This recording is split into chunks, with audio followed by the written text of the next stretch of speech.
everybody is still so focused on P. Diddy, when in actuality, people really need to dig a little bit deeper. See, this man right here, his name is Leroy Cohen, okay? Leroy Cohen a couple years ago was a victim of certain allegations accusing him to be affiliated with the CIA. Leroy Cohen is also responsible for placing Sir Lucian Grange in charge of Universal Music Group. Before I go any further, let me just say this is for entertainment purposes only. The same Lucian Grange that had a whole bunch of accusations placed against him for financing all the parties that the allegations originated from in Diddy's parties. But even Lucian himself should not be the primary focus in this situation.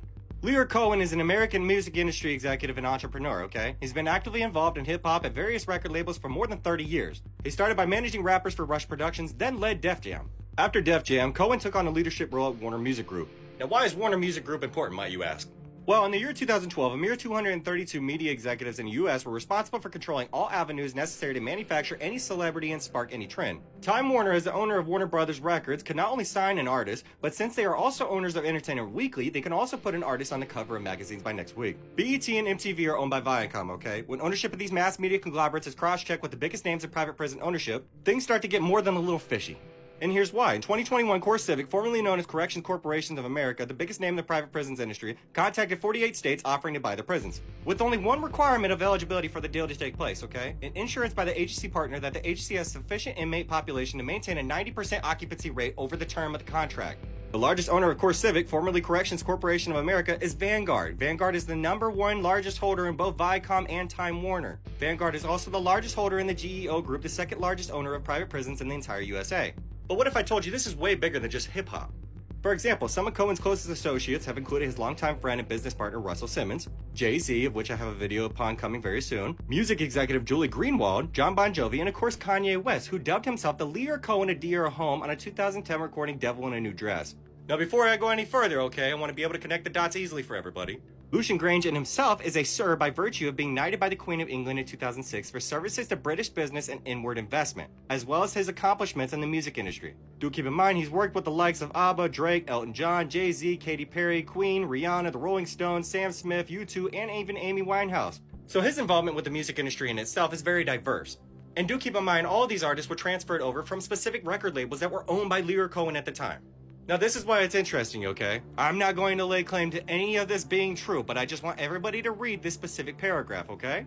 And then I'm sure we all remember in Frank Zappa's Plastic People, he, in quotations, said that there's this guy from the CIA and he's creeping around Laurel Canyon. And do you know who might or might not be related to Leroy Cohen himself? This guy, David Cohen, the deputy director and currently the acting director of the Central Intelligence Agency. And he also ironically served as a deputy director of the CIA under the Obama administration between 2015 and 2017. Oh, isn't that ironic? But wait, there's more.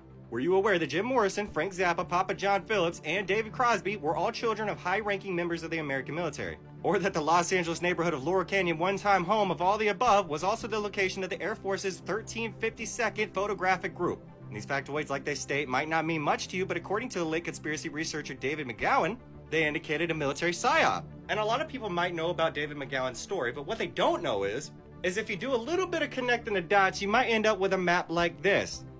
Which kind of makes sense, doesn't it?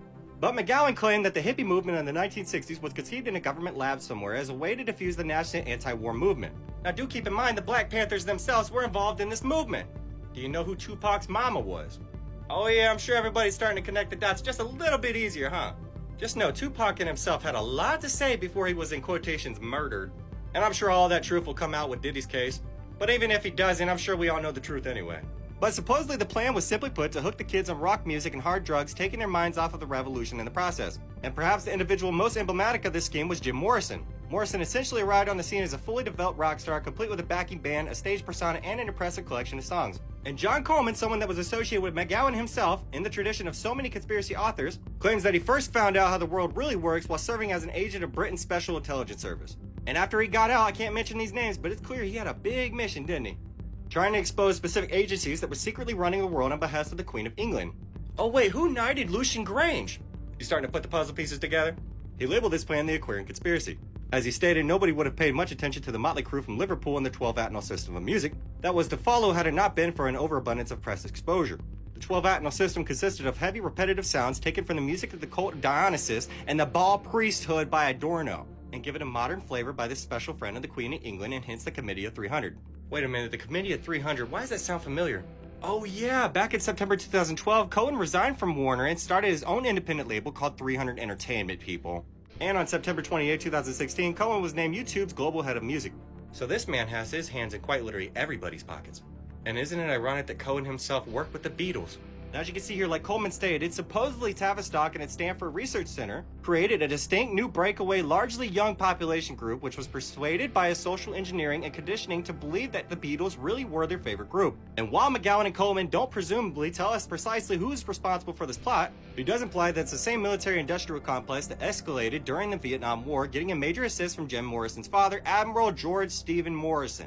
Supposedly, Eldon Morrison commanded American naval forces in the Gulf of Tonkin, where the destroyer Maddox engaged 3 North Vietnamese torpedo boats on August 2, 1964. A skirmish and confused reports of a second engagement 2 days later led to President Lyndon B. Johnson to order airstrikes against North Vietnam and a request from Congress what became known as the Gulf of Tonkin Resolution, allowing him to carry out further military operations without declaring war. Supposedly, this role included placing Navy SEALs in the South Vietnamese units. As is always the case, the use of advisors here was a little more than a pretext for putting American boots on the ground in the days before it was legal. And according to McGaw, while Admiral Morrison was overseeing military operations in the Gulf of Tonkin, operations which, depending on who you believe, either accidentally or purposely drew us into the War of Vietnam, with his son that was being used as a tool to crush the peace movement at home. So when I told you this is bigger than anybody would like to expect, this is bigger than anybody would like to expect.